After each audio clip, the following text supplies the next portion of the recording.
We're ready to start, so if you take your seats, please. Bob, sit down.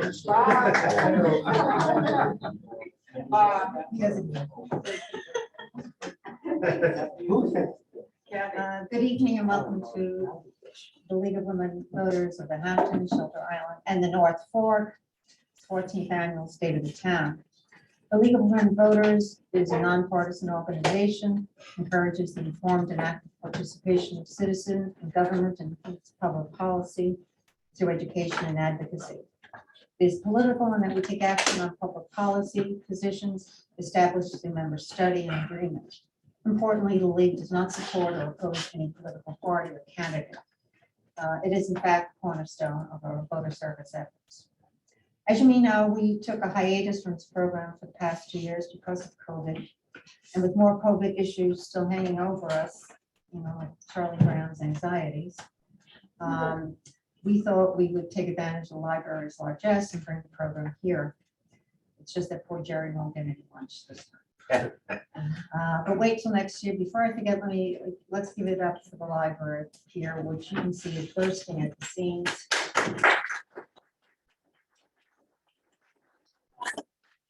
It kept me alive during COVID, and I think it's so culturally important to this community. Seriously, our thanks to Jocelyn, Terry, and staff. I hope this is a more dedicated staff in any of your institutions around the island. A few things I'd like to go over before I hand the mic to Gerry. This program is being viewed as a hybrid program, so there are people attending remotely who will be able to submit questions via the chat option. When Gerry is finished and ready to take questions, we'll alternate questions between the chat and those in person. The program, as I said, is being recorded. It'll be viewed, it can be viewed on Channel 22 as well as the library's YouTube site. This gadget, for those of you who are in the room, is the library's new pet. It's an owl and is a little handy companion. It rotates towards the person who is speaking, or I should say speaking the loudest. It's kind of a neat way to take in the back and forth that goes on in the discussion. However, please be forewarned that those of you who may talk while Gerry is speaking, the owl will go towards you and you will be on the screen like the Jumbotron at the baseball game. So chatterboxes beware. Now to turn to our guest of honor. You may all know that Gerry was first elected in 1998 and served until 2001. At the time, he said being supervisor was the best job in the world.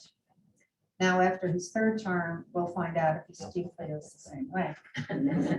With a host of issues surrounding the comprehensive plan, transfer of development rights on town-owned lands, the transfer of the West Neck Water District to the Suffolk County Water Authority, and the November referendum on affordable housing transfer tax of 0.5%, to name a few. I don't know if you still think it's the best job in the world, but you certainly can't say it is the most boring job in the world. Oh, and I forgot the pandemic too. Oh, yeah.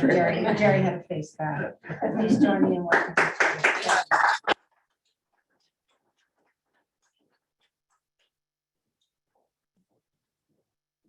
Do a lot of reading. Beginning with, I'd like to thank the League of Women Voters for sponsoring this event and bringing it back to a public forum after the 2-year shutdown due to the pandemic. I'd also like to thank the Shelter Island Library for hosting this event. The library has always been an active member of the community, from Friday night dialogues to hosting community meetings or even townwide vaccines, along with all the library related functions that they offer on a regular basis. It truly is a community center. Okay, because this is the first state of the town in 2.5 years, and it's my first since returning to office, I thought it would be a good idea to start at the beginning. In my very first work session, I outlined an agenda of issues that I hope to address.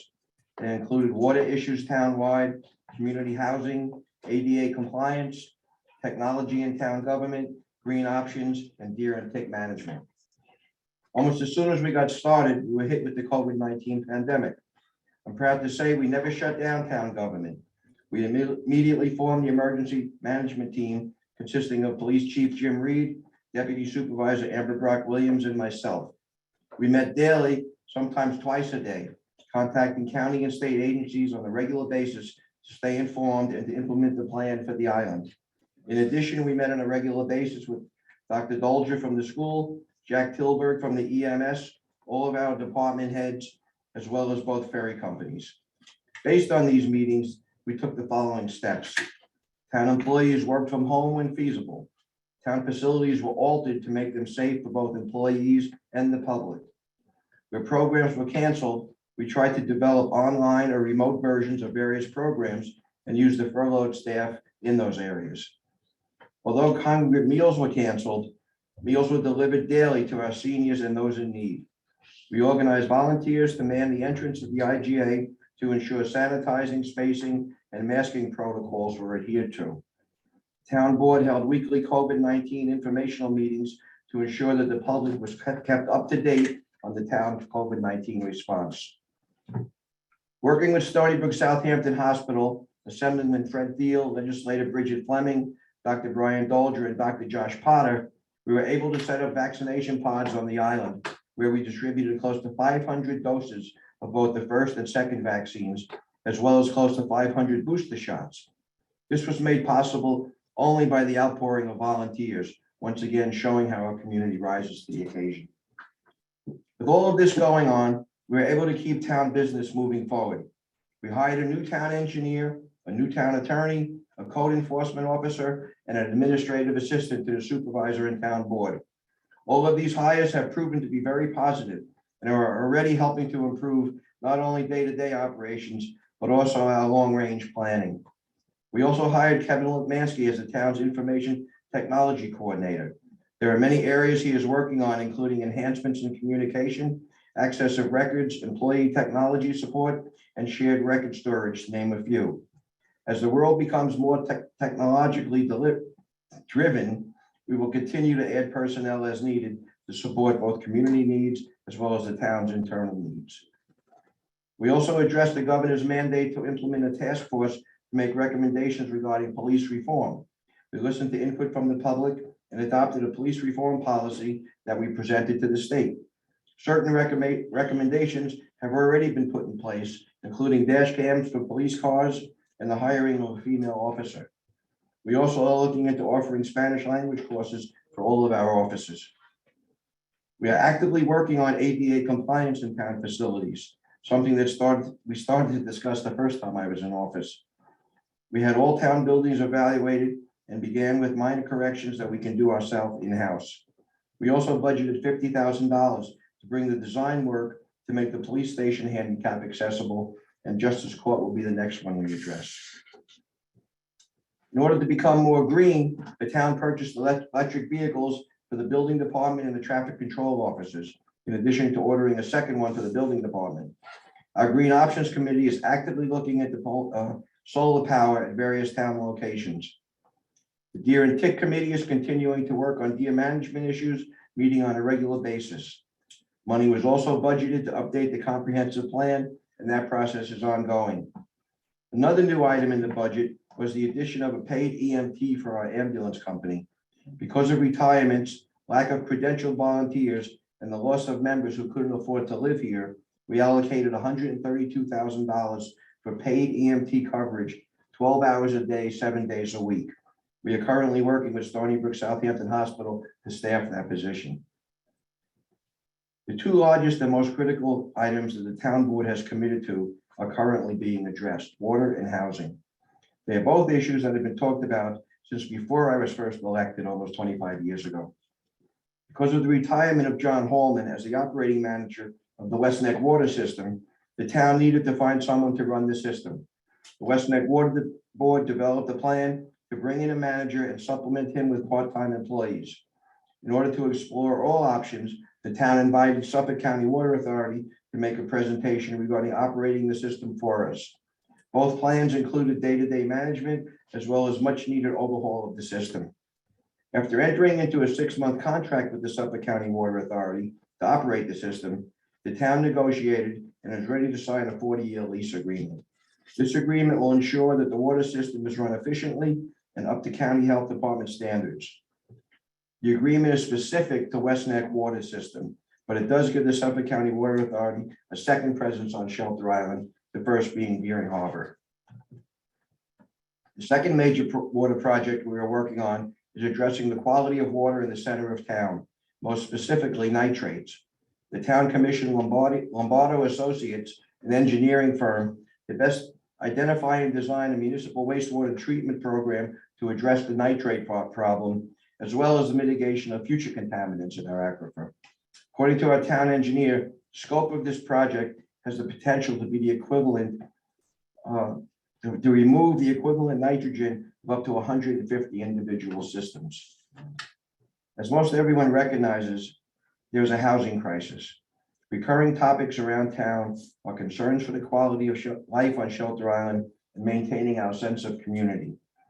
It means all walks of life living together, year-round residents, second homeowners, retirees, senior citizens, young working families, and everyone in between. Even before the currently inflated real estate market, the lack of community housing was a constant and accelerating problem. With current home prices, it is an impossibility.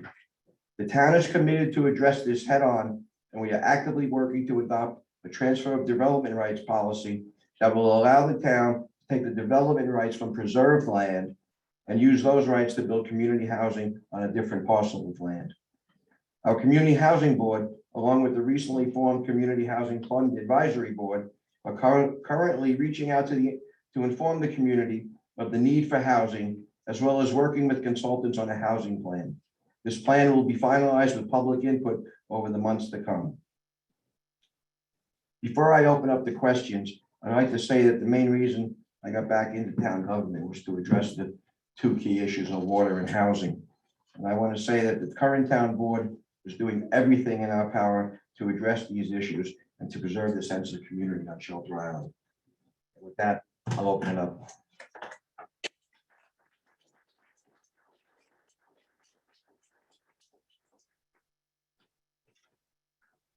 Questions?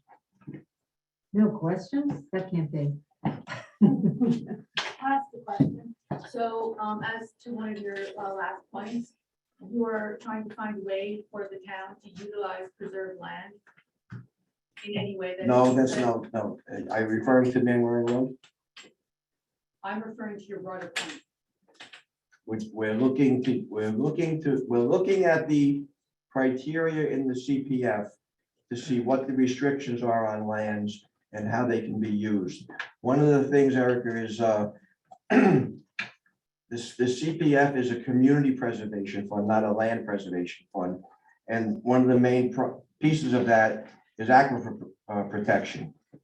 That means the aquifer of all the island, not just under the land that we buy. So if we look at the big picture and the greater good, sometimes we might, and I'll give you the example of Glenwick Airport. The reason we thought that was the best place, the reason the engineers felt that was the best place was, for a number of reasons. But again, the way the town board looked at it, we were protecting the overall aquifer. We weren't damaging any, in smaller areas we protected. So we're looking to see how CPF lands can be used other than sterilization. Sterilization? Yes. What does that mean? That means basically that all the land the town has bought has been used for passive recreation. And all the land the town has bought has been, the main criteria was recharge. Now you can build a 6,000 square foot house on 2 acres of land, and you're gonna have the same recharge as if that house was there or not. So I was involved when the CPF was first put in place 23 years ago, and there was a very big need to preserve land on the entire East End. That was a given, that was understood. Then things have changed a little bit, and the county realized it, the state realized it, and they allowed 20% of that money to be used for water protection. So that changed. Now, so that, which Well, I is, would just push back and say the need for land protection has not decreased with time. In fact, the rate is accelerating. what rate? What rate? Yeah. The rate that our island and our entire area in which we live is being developed. Well, I think you're missing the point here. Every time we preserve land, there's less land to build on. That's right.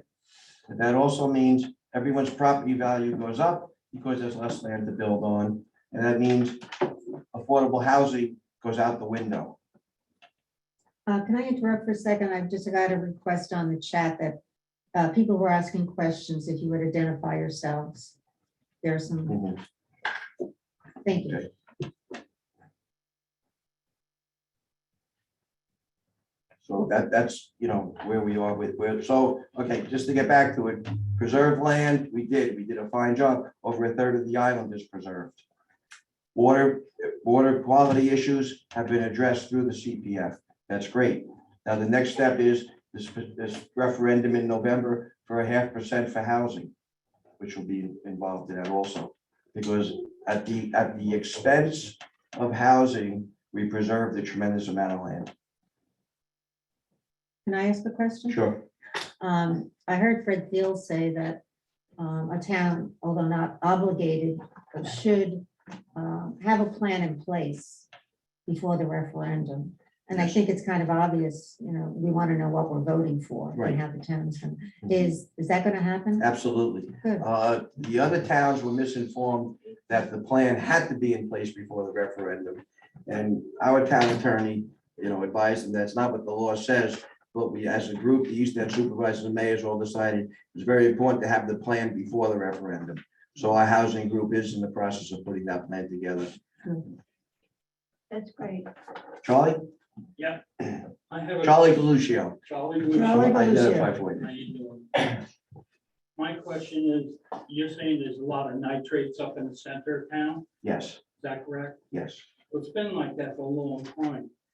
My question is, why can't we have the cesspools pumped out of the school and brought to Riverhead's plant, like Gene Shepherd does, and let them treat it there? Put 2 wells all the way down by the baseball field there, and pump the water up to the school. That would take care of all your problems.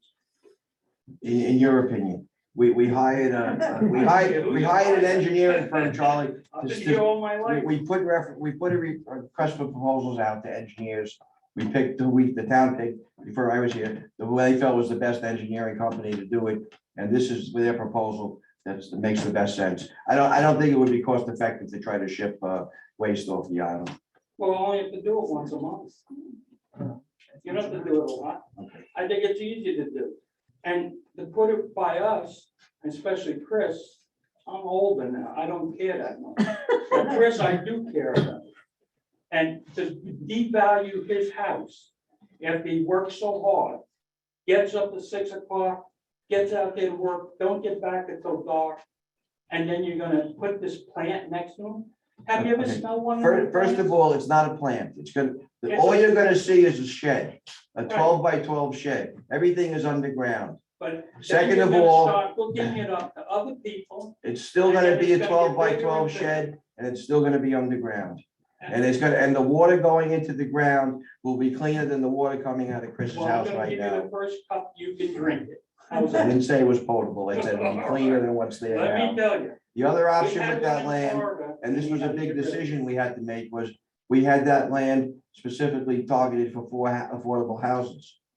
That's fine. We put that there. Well, you can have At 4 least you don't affordable. get deep ground, at least you don't lose his value of his house. He's not gonna, if anything, he's gonna gain value because the Oh, I lot's gonna doubt be that. I cleared. doubt It's gonna that. look pristine. You put a plant next to his house, let me see, give me every realty in around and see if what they say to you. It's gonna be decrease. How would you like it at your house? And you decrease and you work hard all your life. That ain't right, Jerry. It ain't right. Charlie, the bottom line is, it has to go somewhere.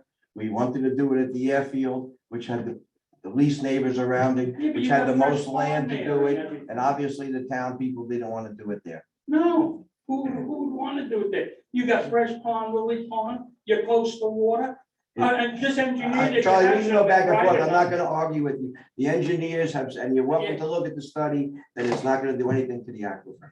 It will. Okay. Anybody else? Uh, Chris Johnson.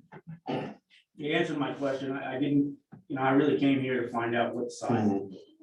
Chris, I don't want you to think, I know it was implied that we did this without, talking to you beforehand. We did, you And, didn't notify. and us. let me tell you why, because it's damned if you do, damned if you don't. If we came to talk to you before we presented it to the public, they would have said, oh, they already got the plan in place, they know what they're doing. We wanted to present it to everyone at once, say, this is the next step, this is what we're looking at next. No, we didn't ask for special notification. We just asked for notification. And I'm telling you that we didn't want to give notification before we made it public. Why don't we put it, excuse me, why don't we put it over there at, where the farm is? Across the street from us. Since you asked some girl that just moved here, and she said, oh, that's fine. That's what she put in the report. We That's just, what we the report discussed said. it with Sylvester Manor. Yeah, It's a little more involved for them to get the approval to do it. And we're under a bit of a time frame because of the school, so we You know, couldn't we wait. feel as though we're paying the price for your time crunch. yeah, you're It's not my time And crunch, for it's the your- town's time crunch. And for these issues that they're being thrust upon us. Ask one of You you know, in this that whole land room, should be how would you like to preserved. have it next to your house? You know, that land is a wildlife corridor between two. That large land pieces of was land. subdivided to sell. I understand that that's what you wanted to do. No, that's why we subdivided. I was involved when we bought the nursery property. And we subdivided it to be able to sell. We sold Charlie his lot. We sold the 4 acres to the garden center, and that was the last lot we had to sell to pay for the interior, because it was before the 2% was in place. Does anyone else have a question? Chris, I wasn't allowed to think. So you're talking about a 12 by 12 shed, correct? Yeah. Is there room, you saying room for expandability on this project? Is that correct? Or is that something down the road? there's room to expand for other problems. In other words, right now, we're specifically addressing nitrates. We already know that there's what they call PFAS in the water. We know that there's pharmaceuticals being seen. So this gives us the ability to filter for those things also. So with that property, with a building on it, once it's there, there are possibilities down the road to expand more buildings on that property? No, absolutely not. That's not the intent at all. So just so everybody understands, the way this system is gonna be designed is each building here in the center is gonna have its own septic tank. There's gonna be a pumping station somewhere here in the center of town. The only thing that's gonna go over there is the fluid, no solids. All the solids are gonna be removed on a yearly basis from each individual establishment.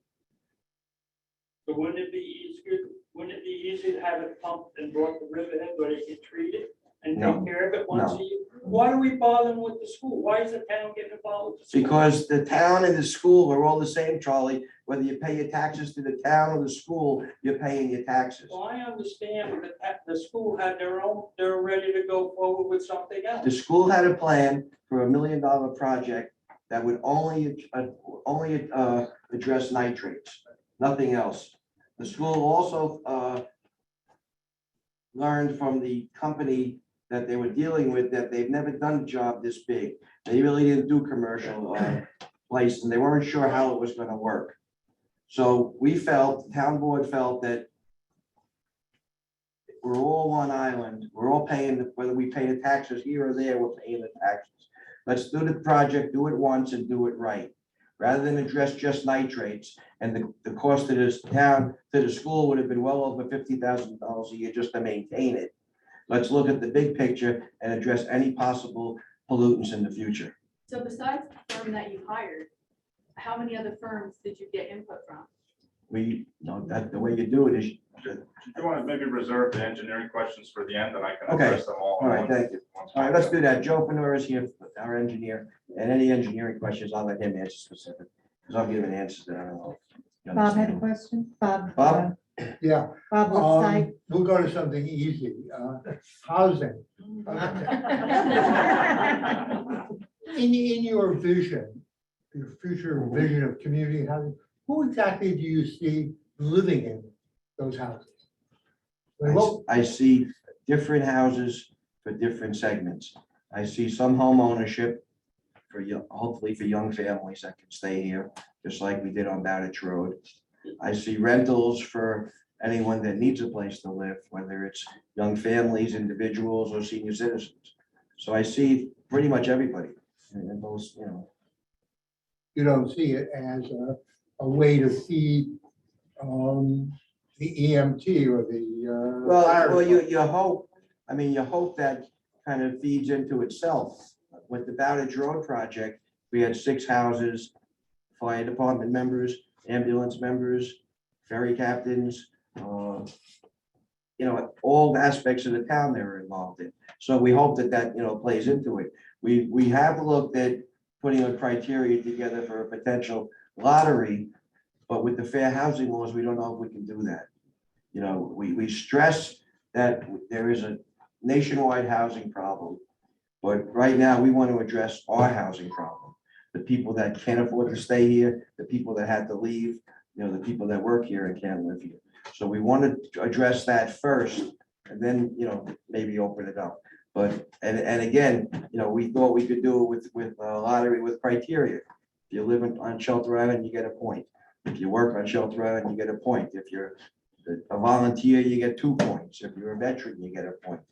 But apparently, we're not going to be allowed to do that because of fair housing. So it's, you know, it's. So basically. But what we did, we have, in that respect, we have talked to the other towns that are doing it. We're the only ones not doing it. Southold's done it, East Hampton's done it, Southampton's done it. And they said, by and large, for the most part, you do get local people. And their feeling to us was specifically on Shelter Island, a lot of people aren't gonna wanna come here.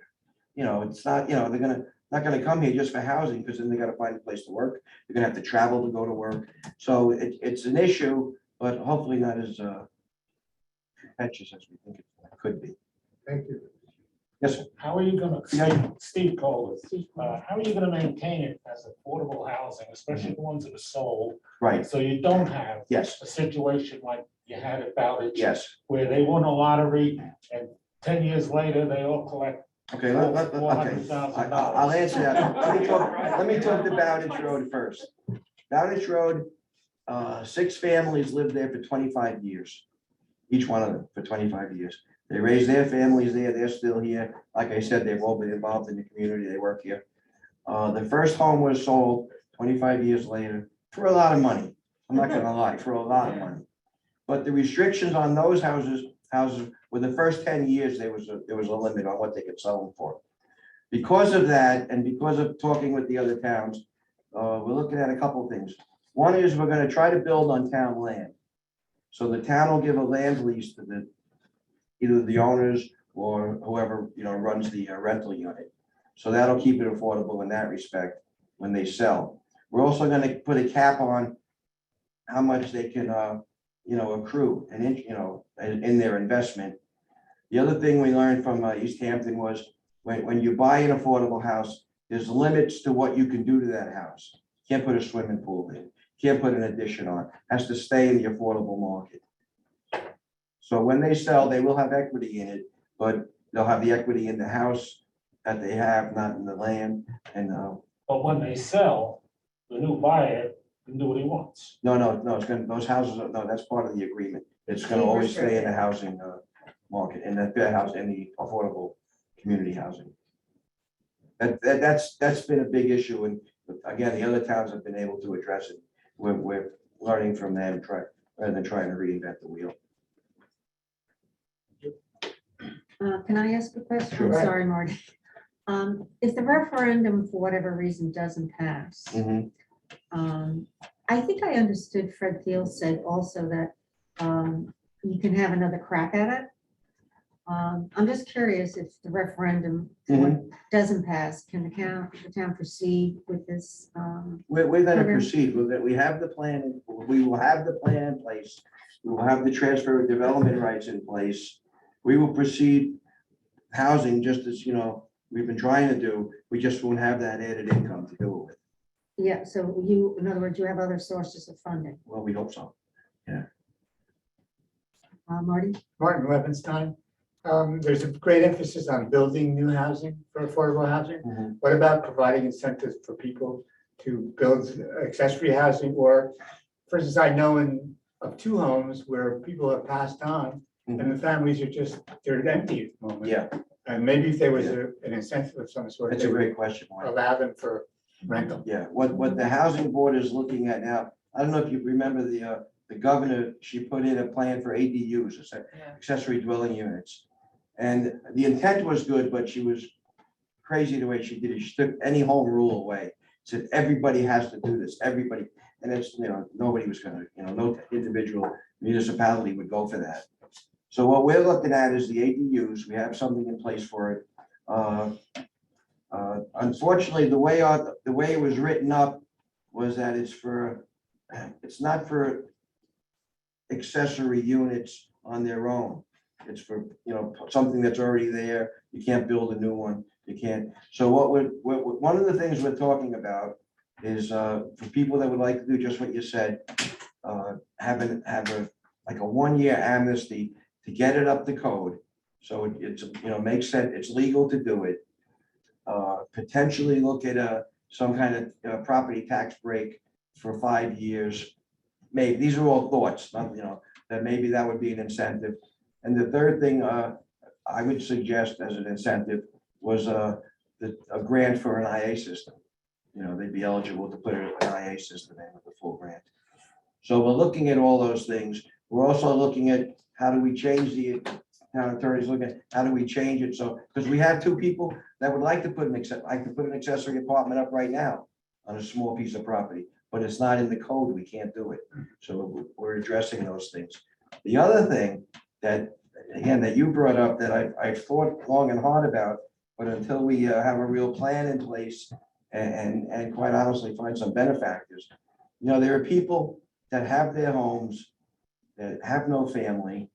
And if there's a way we can buy those homes, give them life tenancy in it, and then be able to put it into the housing pool.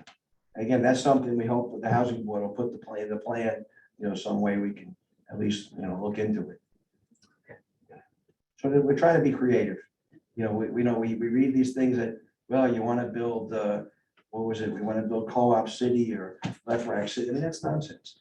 I remember this summer during the campaign, someone asked BJ and Fowler about, over density. And BJ was an assessor and she said, if there's 3,000 building lots on Shelter Island, if we put 100 to housing, that would be huge. And it's not a dent in the bucket. So, it's all relative. We're not trying to do complexes. We're not trying to build, 40-room units, but we're trying to address a problem. Are septic codes major problem? No, because any new building now has to have an IA system. And the WQI, which is the Water Quality Initiative, we have the 20% of the 2% money.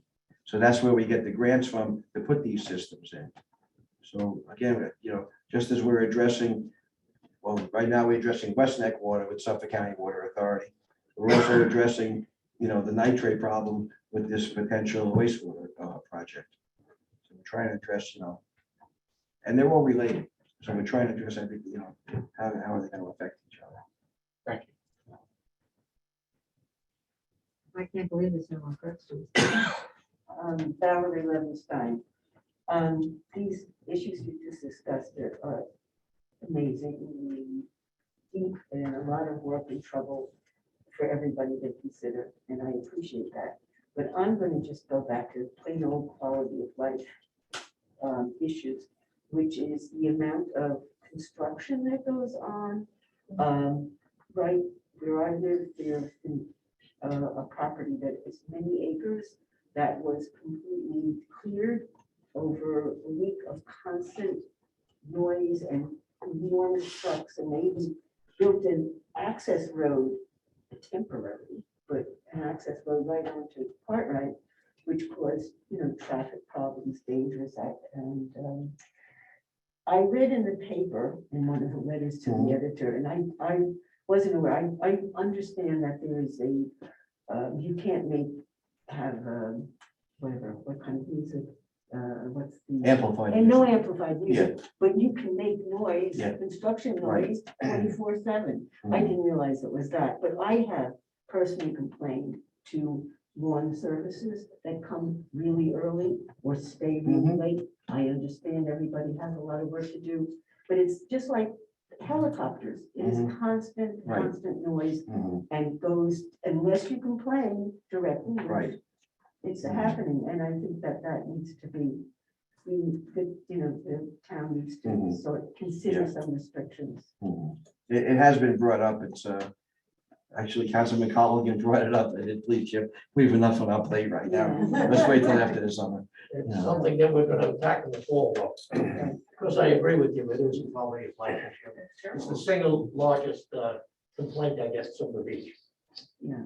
So, it's very simple to fix, whether it's a Sunday, where you just back off on Sunday completely, establish realistic hours. Things have got to be done now to ensure a better quality of life in the noise. Yeah. We were successful with minimizing the helicopter impact. It's not gone, but it's still an issue, but this is something we have a control over and we can fix. Any Zoom questions? Really? No, believe it or not. We have about 30 people on.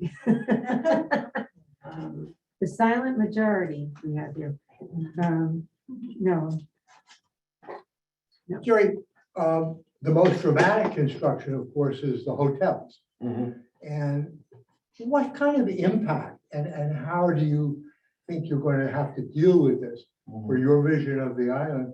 What kind of impact are these big hotels, a spa, moorings, all the complications coming in and really changing the character of the island, for good or bad? Let me tell you from the very beginning, the impact. We just had this discussion this week with the building department. We can't handle those kind of projects. We need to change our system so that we can bring in a professional, I don't know if you call them building inspector, engineer, to evaluate. These are like 400-page plans. And they're a lot more sophisticated than we've ever been. So we're looking, number one, to address that part of it. And the applicant would pay for that service. We wouldn't pay for it. So that just to explain about how big these projects are getting. The other thing is, we hear a lot about, they're doing this, they're doing that, they're expanding.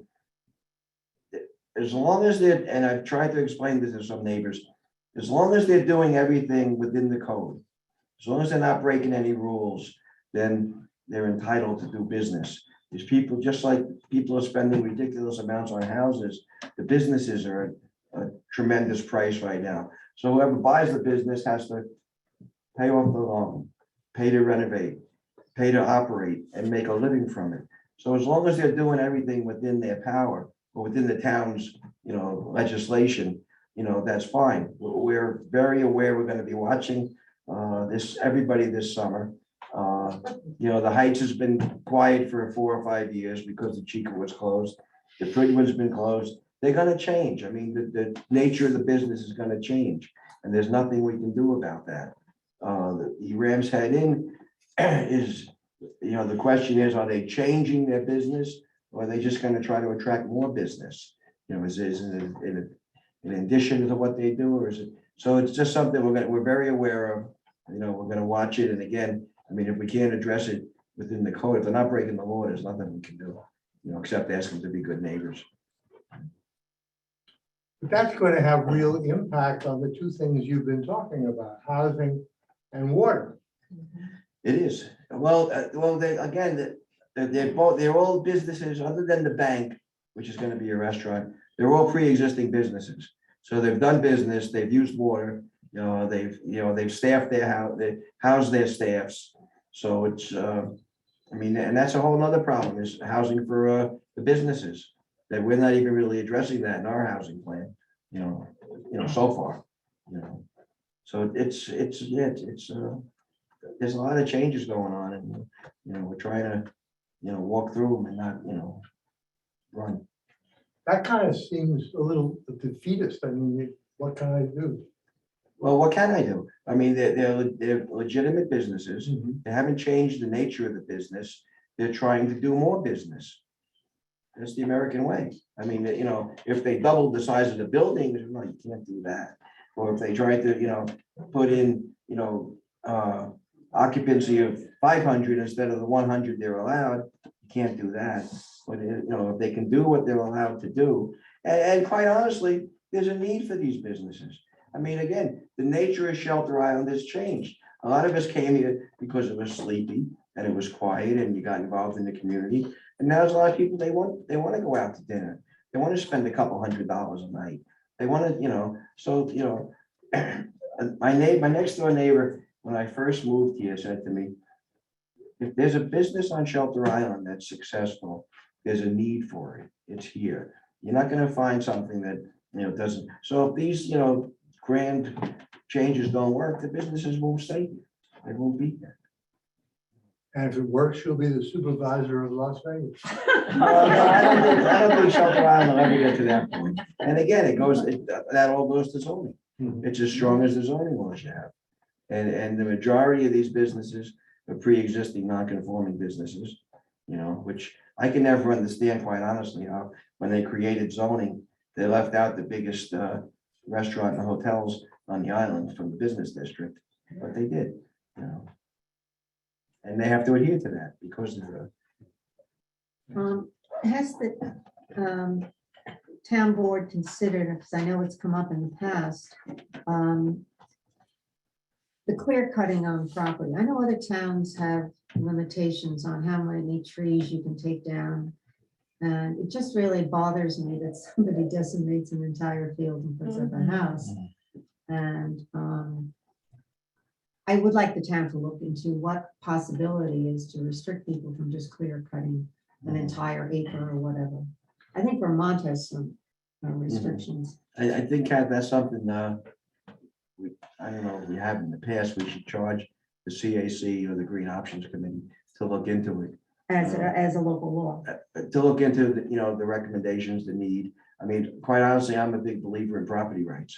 I mean, it's your property, whether we like it or not, it's your property, you can do what you want with it. But it's something that, could be addressed, the next year could be addressed in the comprehensive plan that we're going forward with. There's ways we can address that. Yeah. Friends of Trees should get in there. Yeah. Any questions? Charlie?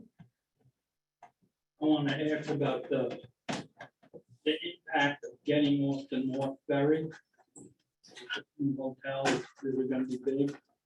Right now, you're in the ferry, like if I went to a doctor, I can't even make my appointment.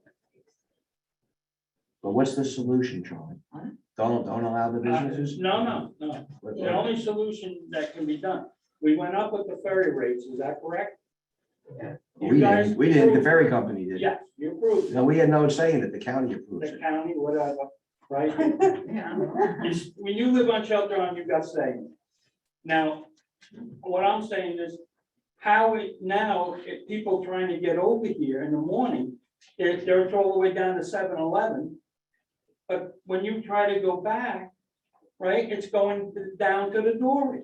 Again, Charlie, I don't know what the answer is. 23 years ago, when I was in office the first time, and they wanted to build bigger boats, everybody was screaming about, we don't want bigger boats. It's gonna bring more people here. I know. Well, now we have 4 big boats on each ferry and it's not enough. So, I mean, I don't know what the answer is. No, The but people road stop is having very people. narrow. What I'm saying, the road is very narrow between the Chicklet and the housing, right next to it. You can barely get by there now. I don't know what the, I'm not sure. The impact is, they're gonna bring a lot of people over here. And the impact is gonna be on all of us, not just the little, ones, all of us. So what Roads would are gonna have you high suggest? impact. What would you suggest? I suggest the ferry go a little faster and bring the people over, because you can't get off to get to the hospital. But you have to talk to the ferry. The town has no involvement in the operation of the ferry companies. Well, don't you guys have any ruling over 114? No, it's a state road. Okay, I agree with you there, right? But I think it should recommendation to the state, what are we gonna do? That's all. Yeah. What I'm trying to do. I is understand what you're saying. Believe me, I hate waiting on line You too. have to Yeah, go to a doctor, exactly. right? And you can't Exactly. get there. Right. You can't get there in time. Right. And that's gonna be the biggest problem. And we're losing our island that way. Are there any more questions? And there's none on the chat, so the only thing to do is thank Jerry.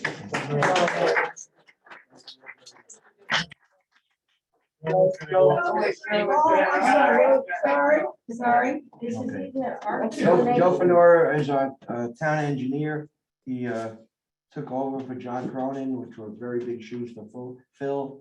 And we can't tell you how happy we are with what Joe has given to us so far. Thanks, Jerry. Hi, everyone. A couple of familiar faces here, and a couple I haven't met before. If they can't hear me in the back, let me know. I didn't intend to speak here tonight, but it seemed like there were a number of questions related to engineering efforts and infrastructure that came up. So this could be a good opportunity for an impromptu session of Ask the Engineer. So so go ahead. Yeah, who's first? This is, I'm being very, maybe too simplistic, but we keep talking about the system Mhm. that's going to be built and it's going to do all this, what it does. How does that work? The wastewater system? Yes, how does that work? Okay, Maybe well, people feel better if they I'll back up. I'll speak a little bit more broadly about how we got to this point and what the scope of the project really is. Prior to my time here and prior to the current administration, the town had recognized that there was a elevated nitrate issue concentrated in the center of town here. And they applied for grant funding from the county and the state to study the issue and to promote some solutions, suggest some solutions on how we could rectify that. Turns out we won the grant funding, and through that time, I took over as town engineer. And so we continued the efforts of the project, put out an RFP, and ultimately selected Lombardo Associates of Massachusetts to perform this study.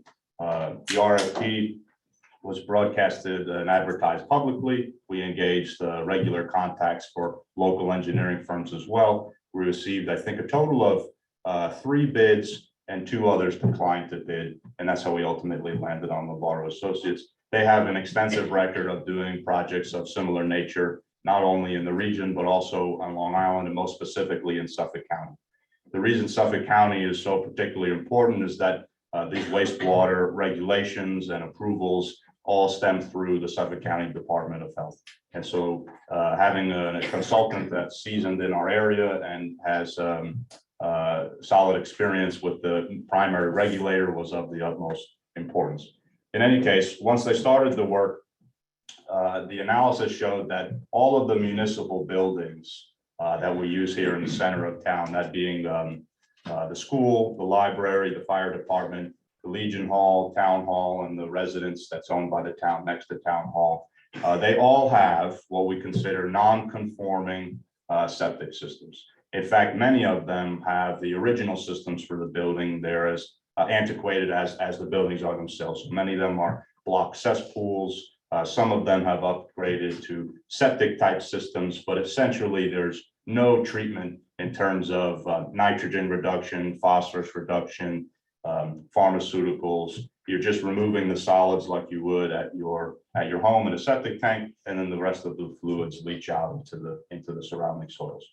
The fact that they were all non-conforming systems means that they don't meet current code. And so if you were to engage in any sort of a building permit, expansion project like the school is considering or the library is considering, that the county would ultimately say, you can't do your project because you don't have a suitable septic system for your needs. So the alternative would be that you'd either seek variances, work with the county to install individual systems for each site, or you would potentially pool them all together to one centralized collective system where you'd have more opportunities to treat the higher levels located at different places, and you'd be able to achieve a higher environmental standard.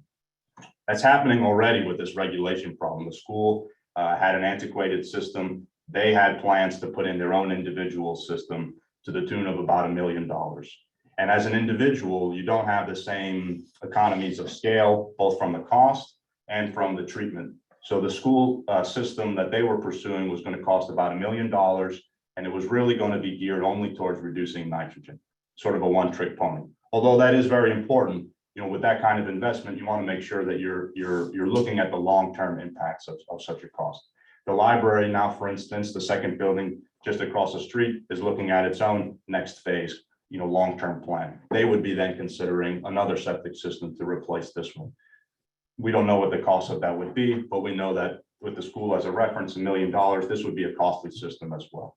So all the signs were there that this was going to be a long-term problem for the town, not only from the ability for the town to continue to offer services to the citizens, but also in its environmental stewardship. We knew that these systems were the poorest performing that you could have. They're antiquated both in technology as well as their service life.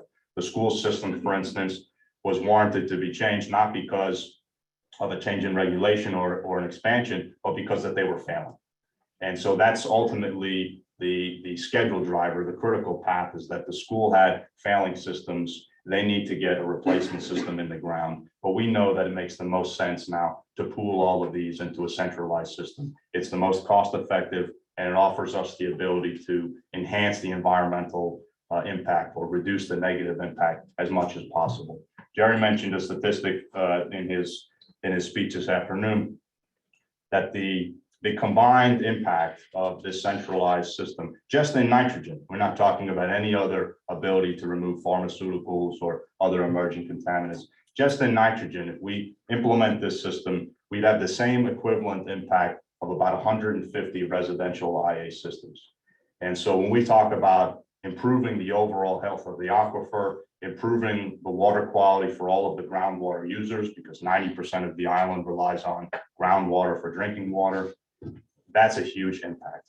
We have reason to think that this system alone could turn the tide in the nitrogen levels in groundwater. We know now that they're steadily increasing.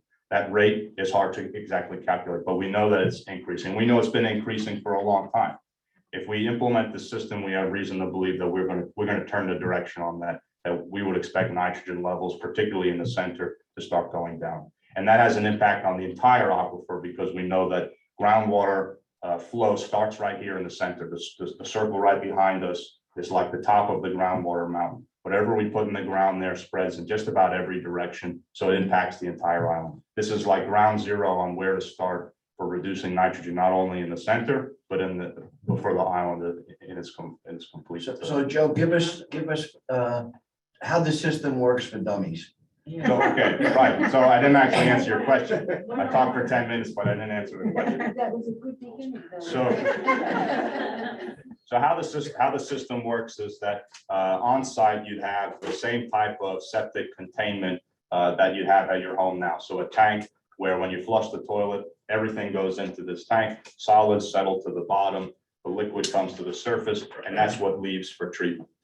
The septic tank would get serviced by the same operator who runs the treatment facility. So for the municipal user, the owner of the building, you sort of wash your hands in terms of taking care of the system. You don't have to worry about when to call for septic treatment or when to call for service. It's all taken care of by one centralized operator.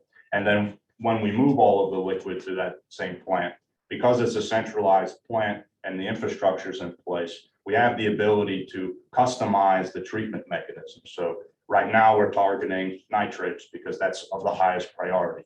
But unlike systems that go in the ground in a residential property like your IA systems, this system would have the ability to sort of plug and play, if you've heard that phrase before. If we are seeing in the wastewater flows that there are higher levels of pharmaceuticals, we can implement treatment mechanisms to remove those pharmaceuticals.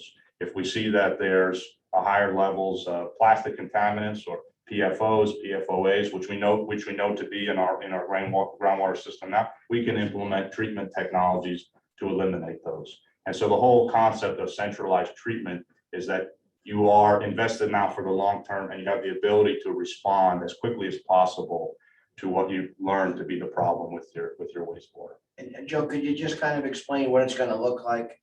People think Right. sewage treatment plant. Right. So the facility that we're considering is entirely underground. All of the treatment happens in tanks that are below ground. All of the leaching happens in structures that are below ground. The site does have to be cleared because you can't install these systems with large trees on the property, just like at a home. But the only thing that's above ground is an access point and a control area where the system is monitored and adjustments can be made for treatment, but all of the actual processes happen below ground. And when we talk about the ability to expand and offer higher levels of treatment, the control unit would stay the same regardless of how much you were using. You would be looking to add more units underground, just like you would at your house. If you had additional leaching rings or additional septic tanks, it would be more of the same type of system underground. Speaking about nitrogen, you said several times, we have reason to believe that the levels will be reduced. We have reason to believe.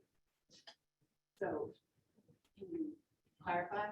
Sure. So, it's a bit of an art. There's so many variables in understanding what impacts our groundwater quality and quantity with the level of precision, of course.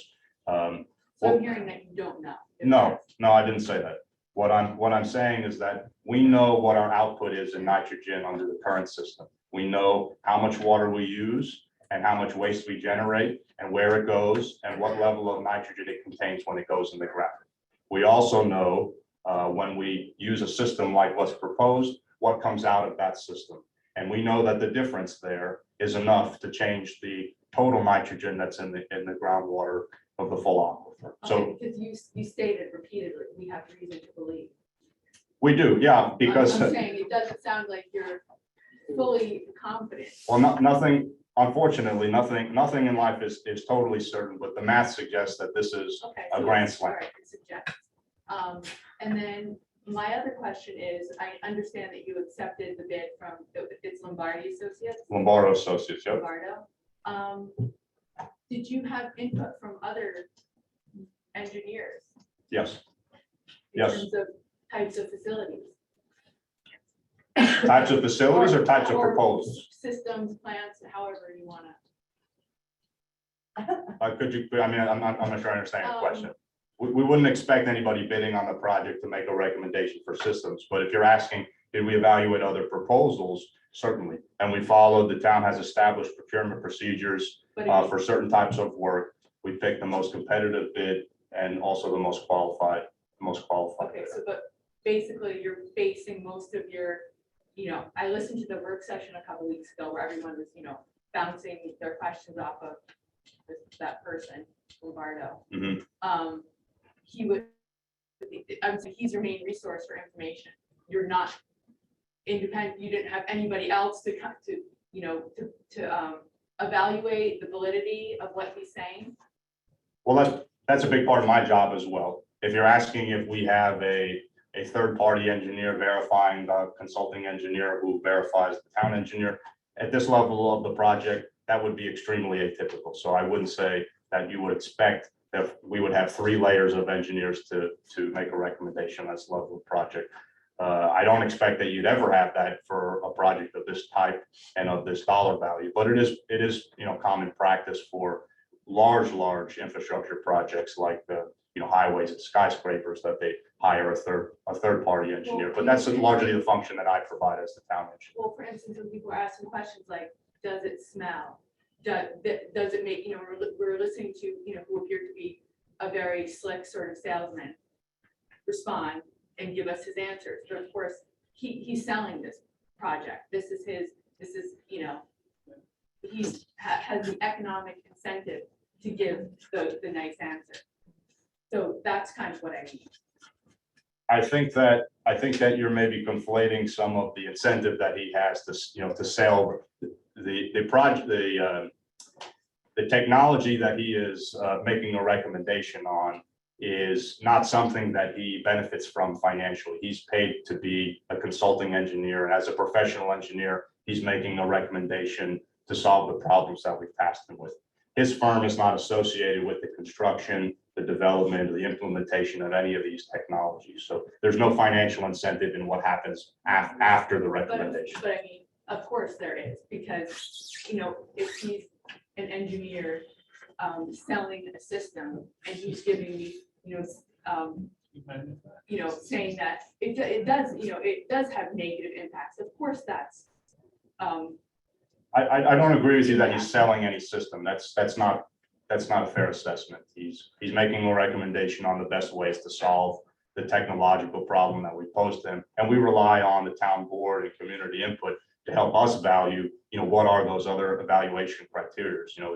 Is this a parcel that we are not interested in developing like we determined with the Coinwickus airfield? That was the engineers as well as mine recommendation for the best technological solution. That made the most sense for the town's problems, but the community spoke up and they've insisted that that's a portion and a type of criteria that they want reevaluate. So the engineers went back to work and they said, okay, well, what can we do now? The criteria have changed and they've made another recommendation for what they think to be the best engineering solution. I want you to rest assured that myself and the engineers are working specifically on the technology part of this. We're tasked with the problem and we find a solution.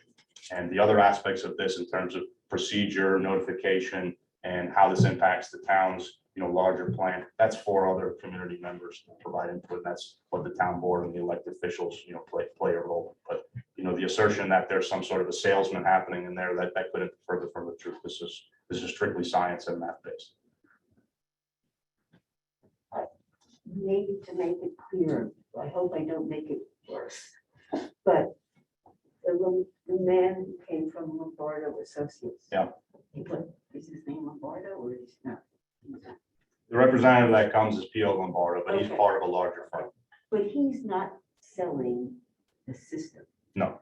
He looks at all different systems and says, he's an engineer. You hire these people to tell you or suggest what would be the best solution. That's right. So the name of the system isn't Lombardo system, No, it's another system. correct. Okay. The second part of what I'm asking is that this Lombardo Associates has had experience in Suffolk County dealing with the laws and all this stuff.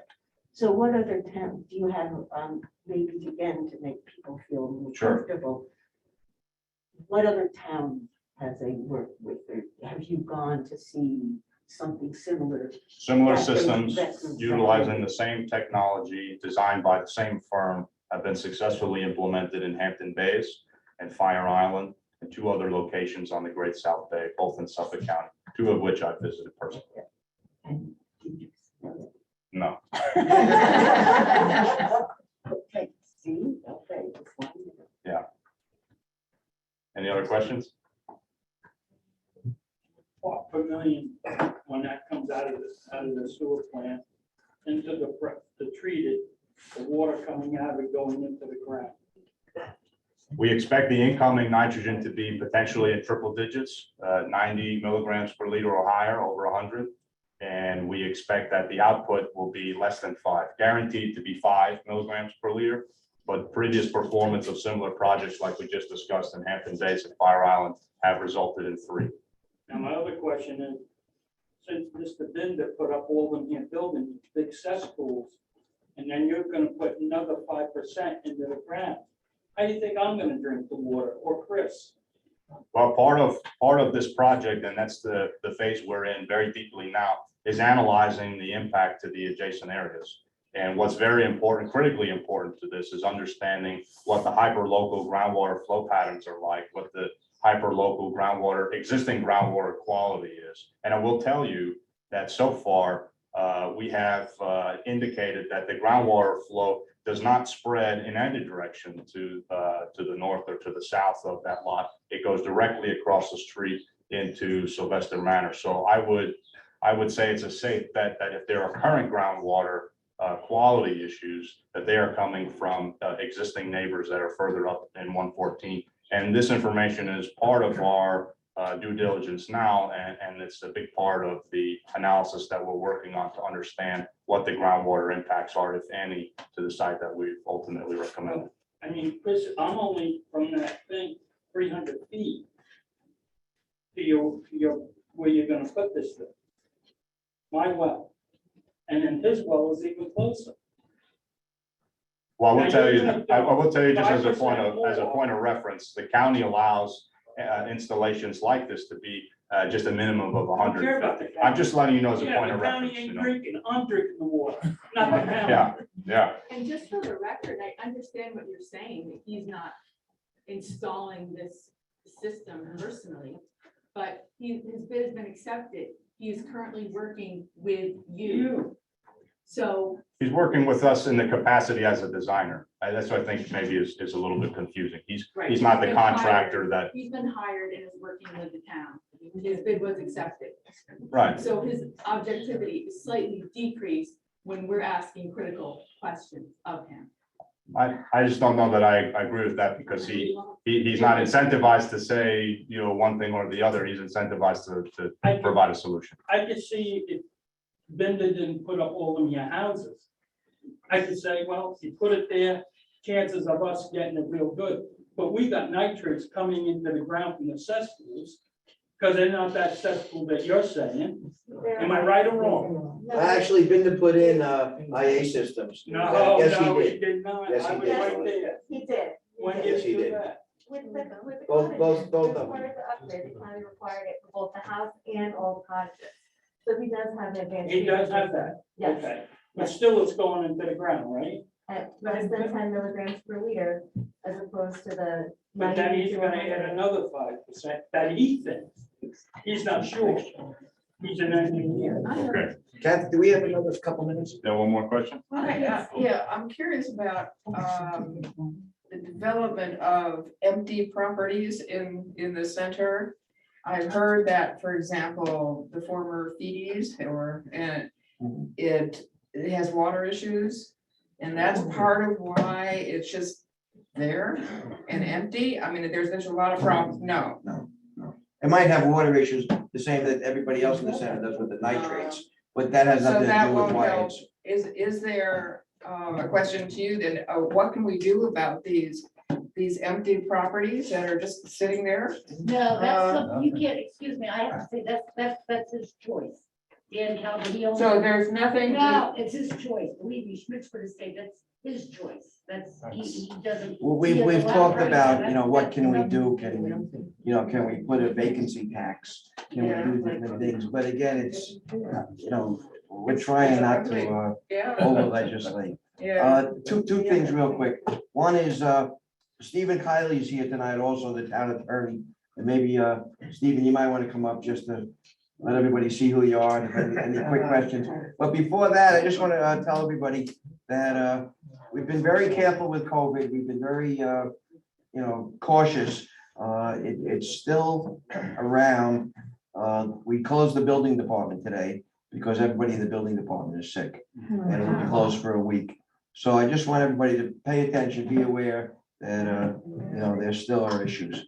Okay, Stephen, I mean, this wasn't prepared. I really hadn't asked, you know, to prepare anything, but as long as it's Yeah, I just wanted, I guess I can introduce myself. I'm Stephen Kiley. I'm the town attorney.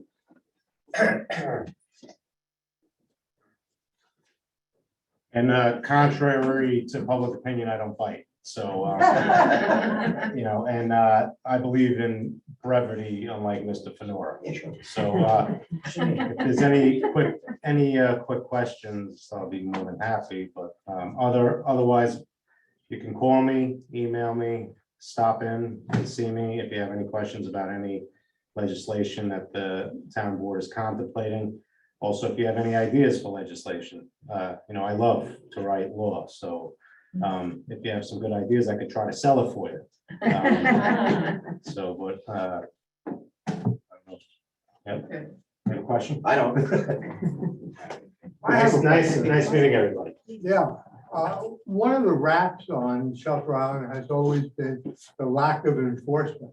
I don't want to say you can get away with murder. Although it may be true. Exactly. In your job and your idea of your new job, is there going to be any kind of, you know, further push toward enforcement? Is that something in your wheelhouse? Oh, you get me excited when you talk about enforcement. You know, this is, I don't know how I ended up here. You know, I fancy myself a law and order type attorney, doing a district attorney and prosecuting real crimes, but so when I went into working for the town of Brookhaven, town of Southampton, town of Southold, I was the chief prosecutor for all those towns. I, trained all the code enforcement officers. I like thinking outside the box to solve some problems. We haven't started that yet, because I've been so busy, again, concentrating on housing and, water issues, and just getting my feet wet, but we will bolster, no pun intended. No, that is something that the town board, when they interviewed me and ultimately hired me, they said that they want more robust code enforcement in the town, and we will make that happen. So, and I told them from the beginning, there's no point in legislating if you can't enforce it. I'm here, again, that's what I do. So how long will that take? Well, Well, just to touch base a little more on that, if you've been paying attention, we're changing a lot of user fees. We're raising rates because we don't want the taxpayers to pay for individual things. We've changed licensing fees, we've changed building permit fees, and what we did specifically was hire a full-time code enforcement officer. So we're starting to acknowledge the need to not have the building inspector try to inspect buildings, then go out and enforce code and do everything else. So we're well aware of it, and we're working on it. And I may have to twist the town board's arm to get me another one as well, but we'll see. But yeah, no, I look forward to it, and like I said, I'm available. Please feel free to drop by, and again, door's always open. Thank you. Again, I mentioned in the beginning, the new hires. I can't tell you how happy and how professional they've all made the workings going on in town, both day to day and, what we're trying to do long term. Between the new hires, the two new town board members, I think we're in a real good spot right now. And with that said, Councilman Colligan asked if he could say a few words. There you go.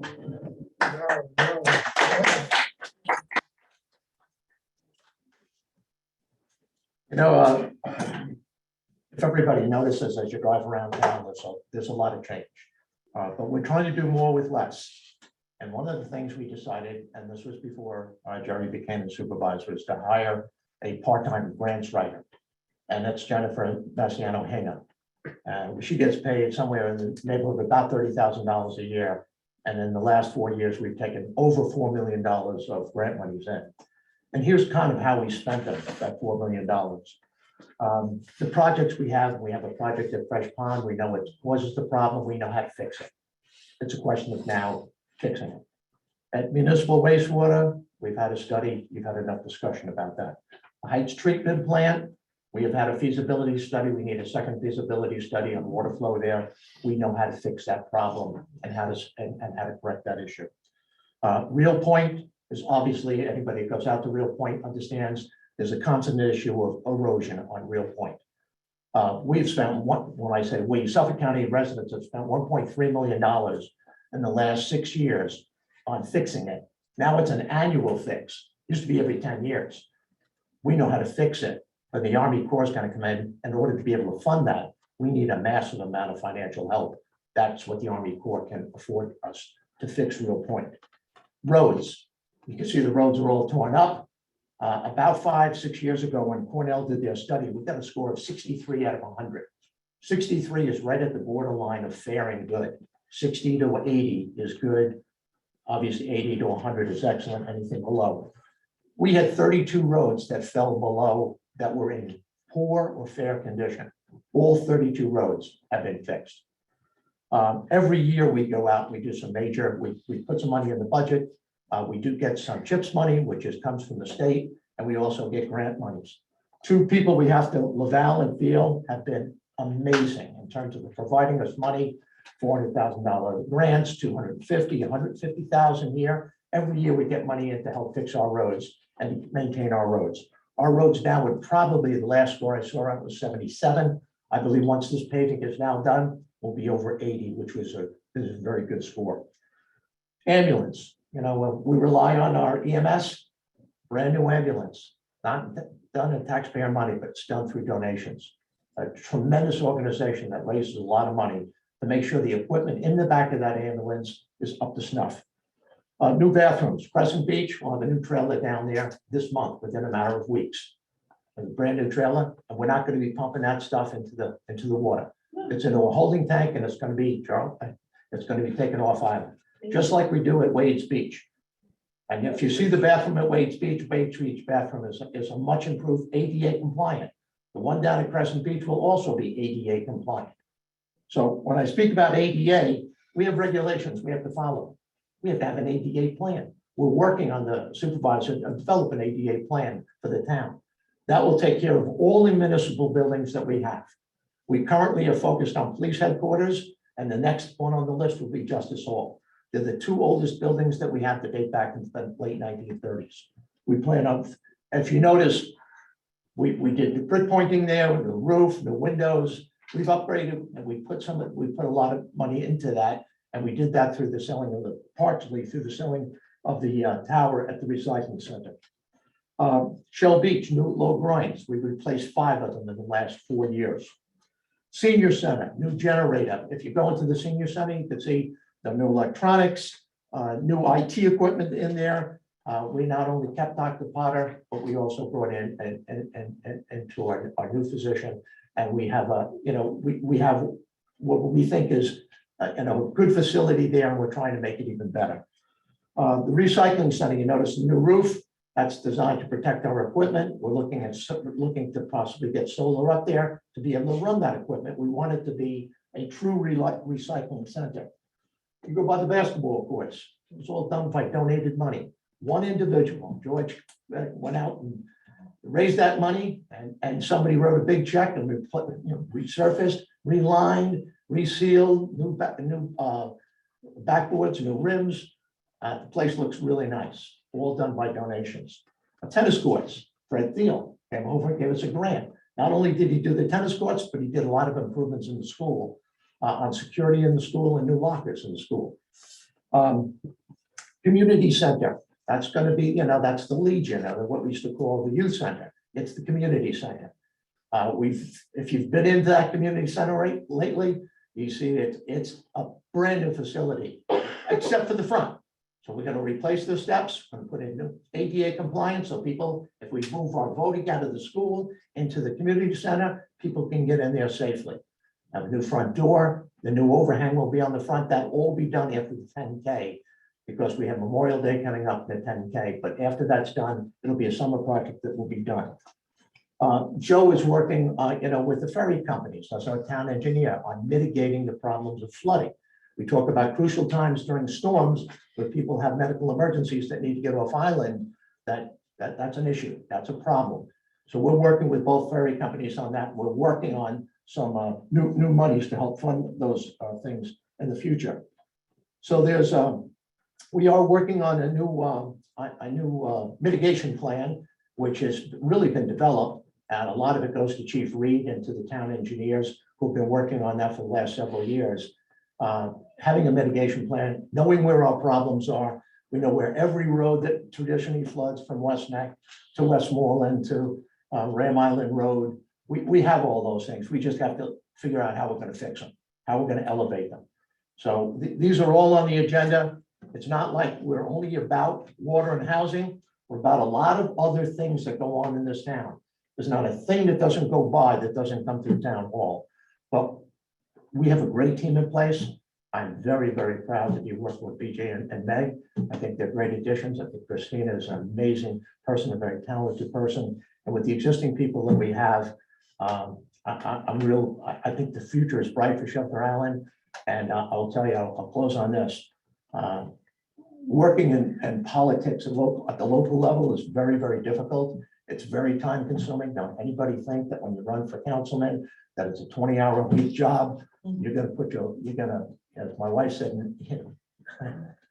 you're never gonna run again, because this is it. 8 years and we're done. And we will, and I'll be 76 and I will be done. One way or the other, knock on wood.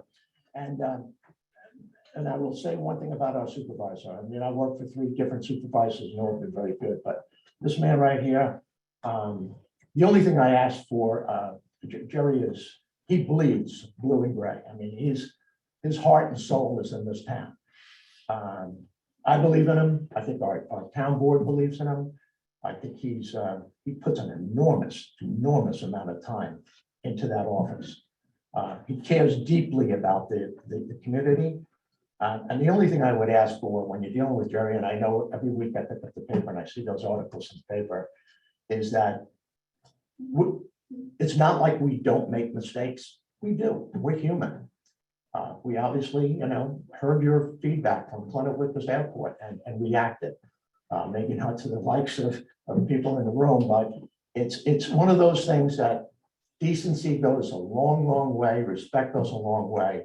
We look for constructive feedback from you, and we're going to try, and we've talked about this a lot as a town board, to improve our communication with the community. And we have nothing to hide from you, and our sole purpose in life is to serve. Thank you very much.